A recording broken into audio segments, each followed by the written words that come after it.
Dica rápida para quem tem Smart TV com o sistema Roku, também serve para quem tem o Roku Express. Para você que tem esse sistema aí, talvez até você já saiba dele. Para você que ainda não tem, fica com essa dica então, uma função bem interessante. E na verdade o que você vai precisar é fazer o download do aplicativo oficial da Roku. Toma cuidado aí na Play Store porque tem muitos aplicativos com esse nome que tentam se passar, mas esse aqui é o oficial. Deixa eu abrir aqui para a gente ver a aparência dele.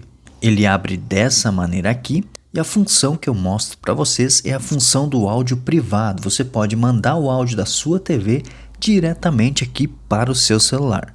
Depois de você baixar o aplicativo Roku, aqui embaixo tem uma opção chamada controle remoto. Aqui no meio basta clicar aqui e você tem um controle remoto aqui diretamente no seu celular. Tem todas as funções da sua TV praticamente. E a função de áudio privado que eu estou falando para vocês é esse ícone aqui. Basta você clicar nesse fonezinho aqui e todo o som que estiver reproduzindo na sua TV vai vir direto para o seu celular. E você pode colocar um fone Bluetooth, fone com fio ou até mesmo escutar diretamente aqui no alto-falante do seu celular. Uma função que pode ser até prática em alguns casos. Então essa é a função de áudio privativo do sistema Roku. Simplesmente você baixando o aplicativo no seu celular, você consegue fazer o áudio sair aqui no seu aparelho. E não só isso, né? Tem um controle remoto bem completo aqui.